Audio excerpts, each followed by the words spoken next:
guess what? I'm allowed to use it to walk. On stable ground, I'm allowed to use a smaller brace. However, that smaller brace really hurts. So, I start physical therapy tomorrow. I'm a little scared if I'm going to be able to drive or not. I'm not going to turn this video around to face my face because I swear, every time I do that, I end up accidentally ending the video. So this is my third time restarting this video. So we're not even, you don't get to see my face. Too bad, sorry. We'll deal with it.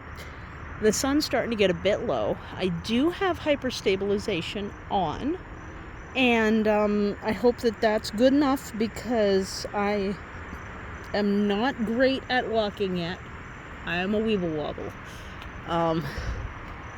Yeah, so I wanted to show how the garden's doing after a month and a half of only getting to do anything in it one day in the middle when a friend came over and helped me.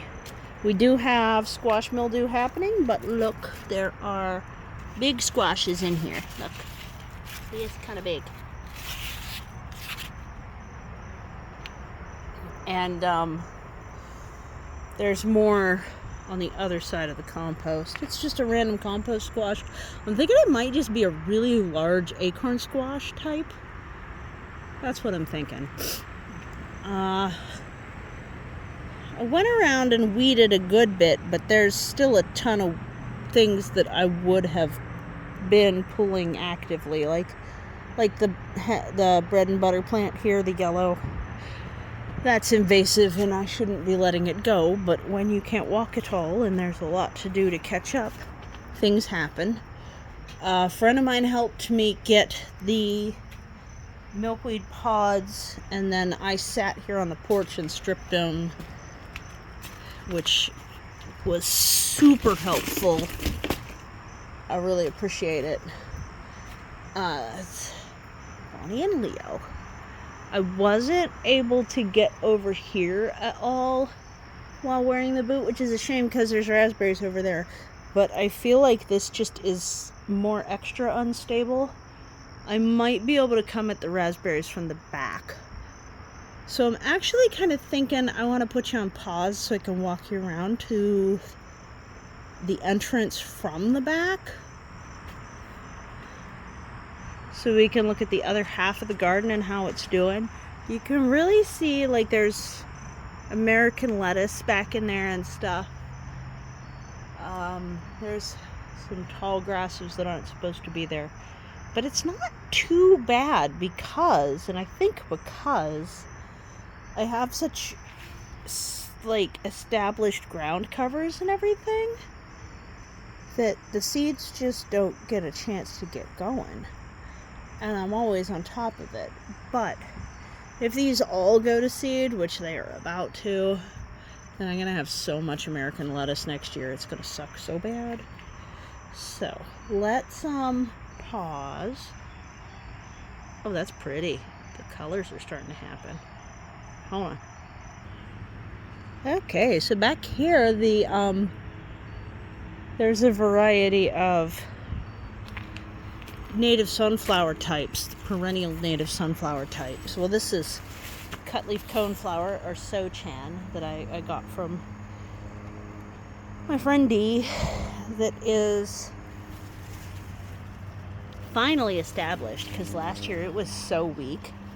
I'm pretty excited that it's getting established, and it's a very pretty fall flower. Like, there's not that much bright this time of year. I can also see up here that the sunchoke is gonna bloom, and from the looks of this, it's gonna bloom soon, and that's always nice. There's still rhubarb, but you really can see here that like, I didn't have to do a terrible lot to get things weeded. Well, once the neighbor's yard goes to seed in that plot in the middle, then I will. But because the things that I want I had let go, and the things that I don't want I had been weeding, so it's really not that bad. It's really not. But here you can see the things that needed to be watered. This was in the front and wasn't getting watered enough at all, so I think those 3 are all dead. And then the fig, it's not dead, but it's not doing well because it dried out a couple times. I have not successfully caught a single lanternfly in flight form because I don't have 2 good feet and I don't feel like it's worth risking falling over and hurting myself. There's 2 little trees in the back here. There's potatoes in a lot of these. There's a little tree here. And there.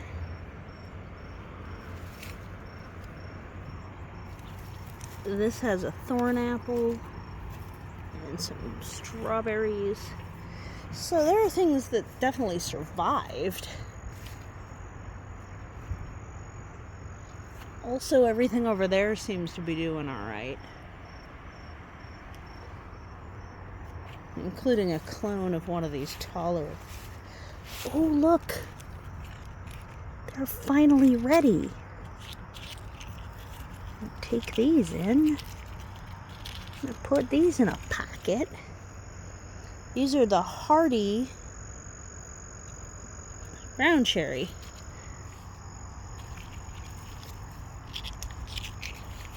And you're supposed to harvest them when the husks are like dry and browning.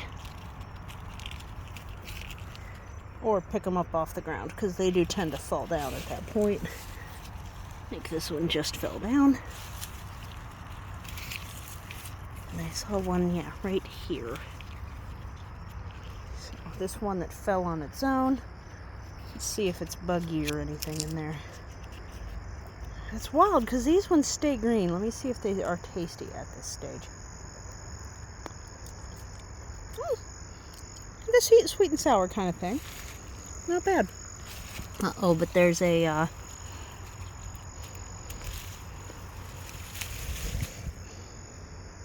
tree of heaven. Yuck. Holy heck. Can't get through there at all. It's just snake root, which is something that I prefer to have anyway, and I like to have it everywhere. Definitely missed the kiwi, and also wasn't able to keep up with trimming. Look at the jewel weed. Look at how tall that is. That's like 6 or something feet tall. I've been finding like it's time in the year for these right now, and I like these. They're delicious.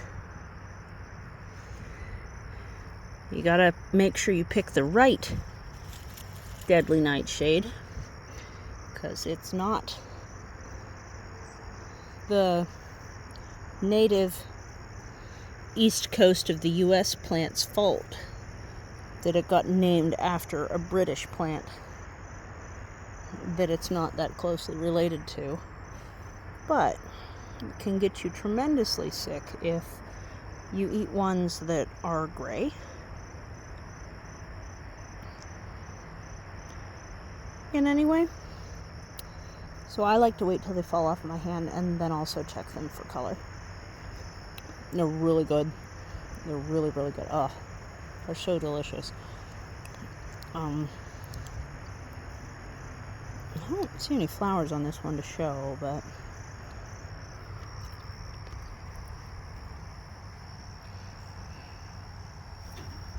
it's in the tomato plant family. And they have white flowers with little yellow stick-up middles. Itty bitty tiny little white flowers. That's what I mean by gray. See, you can't eat those. Sometimes they fall off in your hand, so that's why you gotta still double check them. They gotta be fully ripe. Oh good, my silver vine kiwi survived. I don't know if it fruited at all. I don't think it did, but it is its first year, so it's okay that it didn't.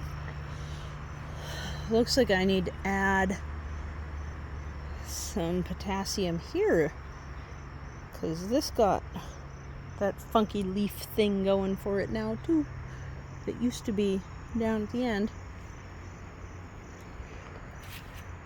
But you can see the weeds aren't that bad, because I don't define weed the way everybody else does, probably.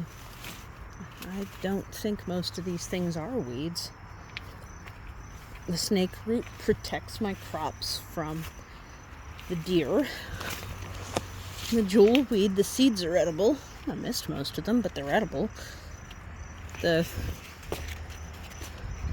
milkweed is for me to eat, for me to make fiber crafts out of, but also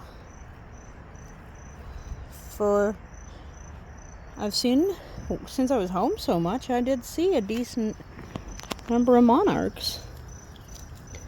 So it went well for them. I saw 5, and I was too tired to be sitting on the porch a lot, so that seemed like a good number. Many of these are overripe because I hadn't got to these earlier today to pull away the rotting ones.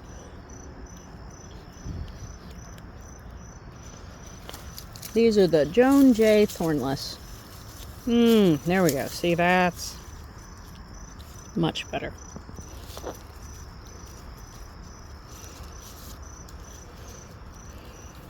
Oh no, I dropped one of the good ones.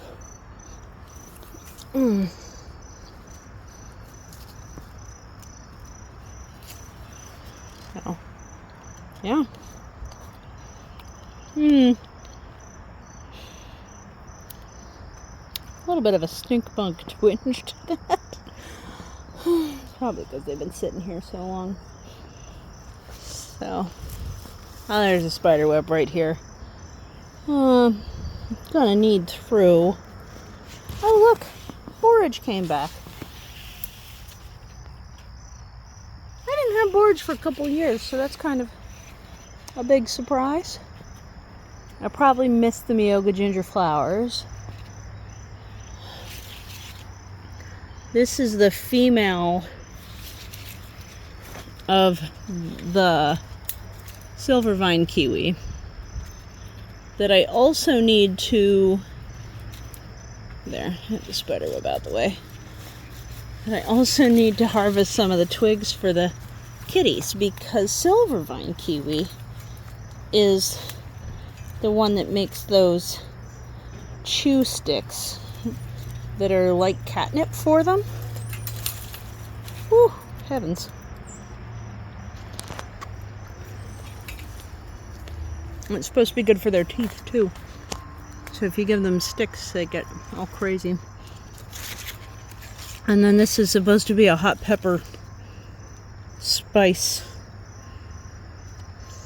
type of flavor to the fruits whenever it finally does fruit. So yeah, there's a lot that I missed.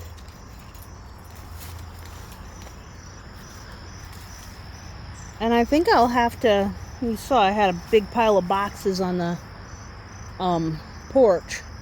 I think I'm going to have to refresh a lot of the pathways just by putting down massive quantities of boxes all over the place.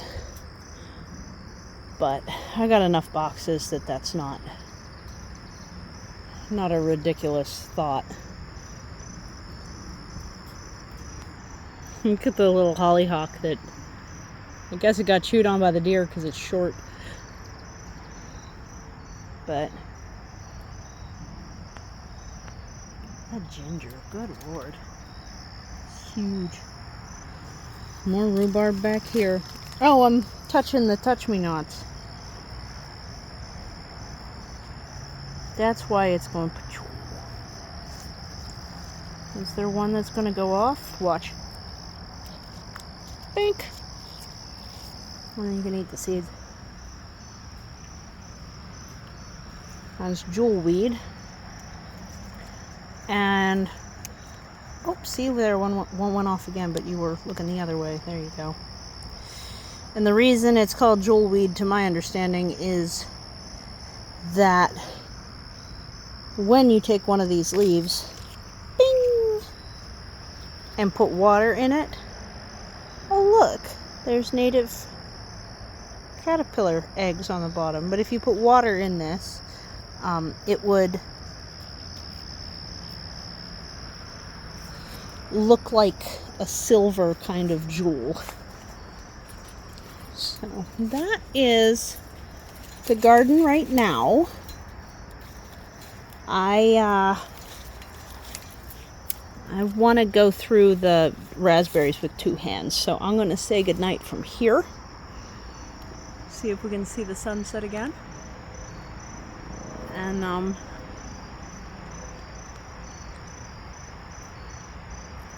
yeah. Happy day for having 2 feet.